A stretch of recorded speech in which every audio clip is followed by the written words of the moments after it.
அனைவருக்கும் வணக்கம். இன்றைய தினம் தமிழ்நாடு முழுக்க அனைத்து பள்ளிக்கூடங்களும் திறக்கப்பட்டிருக்கின்றன.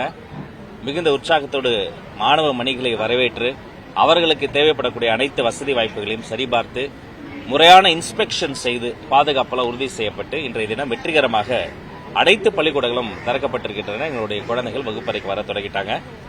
அது மட்டும் இல்ல, இன்றைய தினமும் நீங்க பார்த்திருப்பீங்க, காலை உணவு திட்டம் நம்முடைய ஆட்சியிலும் தொடர்ந்து கொண்டிருக்கிறது. மேலும் அவர்களுக்கு தேவையான அந்த ஸ்மார்ட் போர்ட்ஸ் இன்றைய தினம் தற்போதுதான் இப்ப நான் அதை லான்ச் பண்ணி கொடுத்திருக்கிறேன். ஸோ அந்த உபகரணங்கள், அவர்களுக்கு தேவைப்படக்கூடிய அந்த பாட புத்தகங்கள், வண்ண பென்சில்கள் உள்ளிட்ட அனைத்து வகையான விஷயங்களும் முறைப்படி சரியாக மிக கச்சிதமாக செய்திருக்கிறோம், நடைபெற்றுக் கொண்டிருக்கிறது என்பதை மகிழ்ச்சியோடு உங்களிடம் தெரிவித்துக் கொள்கிறேன்.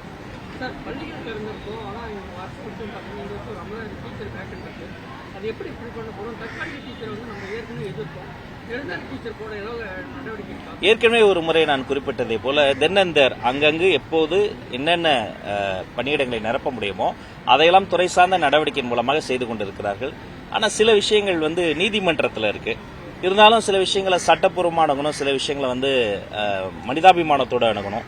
அதையெல்லாம் கலந்து ஆலோசித்து முறைப்படி கவுன்சிலிங் எல்லாம் ஏற்பாடு செய்யப்பட்டு முறைப்படி கூட்டங்கள் நடத்தி அந்த இடங்களும் நிரப்பப்படும் என்பது தெரிவித்து ஒவ்வொருத்தரா பல மாவட்டங்களில் போதிய பாதுகாப்பு இல்லாதங்காட்டி பள்ளிக்கூடத்தில் மடிக்கணிகள் நிறைய திருட்டு போயிருக்கு. சில வரைக்கும் ஒரு 100-200 இடங்கள் இந்த மாதிரி திருட்டு போயிருக்கு.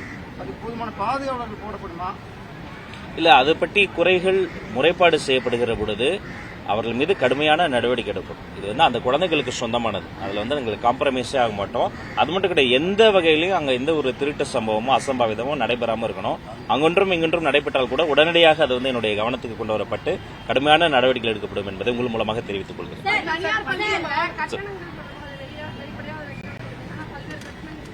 நான் மீண்டும் சொல்லிக்கிறேன், தனியார் பள்ளிக்கூடங்கள் நீங்க எவ்வளவு ஃபீஸ் வாங்குறீங்க, ஃபீஸ் ஸ்ட்ரக்சர் என்பதை டிரான்ஸ்பரண்டா போட்டே ஆகணும். உங்க வெப்சைட்ல நீங்க டிரான்ஸ்பரண்டா போட்டீங்களா அப்படிங்கறத நானும் செக் பண்ணிக்கிட்டே இருப்பேன்.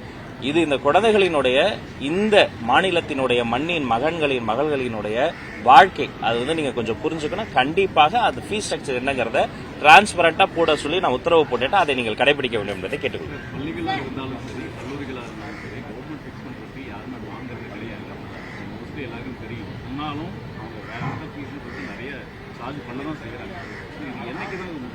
இல்ல, முன்னாடி இப்ப கடந்த காலத்தை பொறுத்த வரைக்கும் அவங்க பல இடங்கள்ல சில இடங்கள்ல தெரிந்தோ தெரியாமலோ தேர்ட் பார்ட்டி இன்வால்வ்மெண்ட்ல ஏதாவது லஞ்ச லாவணியத்தை யாருக்காவது காசு கொடுத்து அவங்களுக்கு வேணுங்கிற காரியங்களை செய்திருக்கலாம். அதை அவங்க பிரேக் பண்றது இப்படி செஞ்சிருக்கலாம். ஆனா இன்னைக்கு நம்ம சிங்கிள் விண்டோ சிஸ்டத்தை நோக்கி நகர்ந்துச்சு இந்த கவர்மெண்ட்.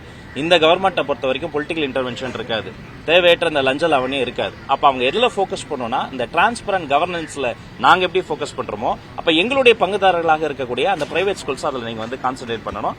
டெஃபினட்டா நீங்க டிரான்ஸ்பரண்டா போடுங்க. அப்போதும் உங்க என்ரோல்மெண்ட் நல்லா இருக்கும், இன்னும் உங்க மீது மதிப்பு கூடும், மக்கள் அது கொண்டாடுவாங்க. கண்டிப்பா ஆமா ஆமா சொல்றேன்.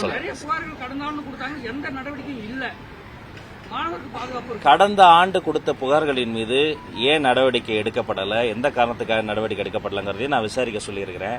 இனி இப்ப வரக்கூடிய இந்த கல்வியாண்டு இப்ப தொடங்கி இருக்கு இல்லையா, அவங்களுக்கு ஃபீஸ் ஸ்ட்ரக்சர்ல வேற ஏதாவது என்ன ப்ராப்ளம் வந்தாலும் சம்பந்தப்பட்ட பள்ளி நிர்வாகத்திடமே அவங்க முறையிடலாம். இல்லையா அவர்களினுடைய மாவட்ட கல்வி அதிகாரிகளை தொடர்பு கொள்ளலாம். இல்லைன்னா நேரடியாக என்னுடைய இயக்குநர்கள் இருக்காங்க, என்னுடைய செக்ரட்டரி சார் இருக்கிறாரு, என்னிடமே அவங்க முறையீடு செய்யலாம். அப்ப அவர்களை கூப்பிட்டு ஏன் இப்படி டிரான்ஸ்பரண்டா இல்லாம இருக்கீங்கன்னு சொல்லிட்டு எல்லாருமே என்ன வாங்குறாங்களோ அதை டிரான்ஸ்பரண்டா போடுங்கிறதுக்காக இப்படி இதுக்கு முன்னாடி இல்லங்கிறதால தான் இப்படி ஒரு முடிவே நாம எடுத்துக்கிறோம். அப்ப இதை கடைபிடிக்க வேண்டியது எல்லாருடைய பொறுப்பு என்பதை சுட்டிக்காட்டி பிளே ஸ்டோர் மற்றும் ஆப் ஸ்டோரில் இருந்து பாலிமர் செயலியை QR கோடு மூலம் பதிவிறக்கம் செய்யுங்கள். செய்திகளை உடனுக்குடன் பெறுங்கள்.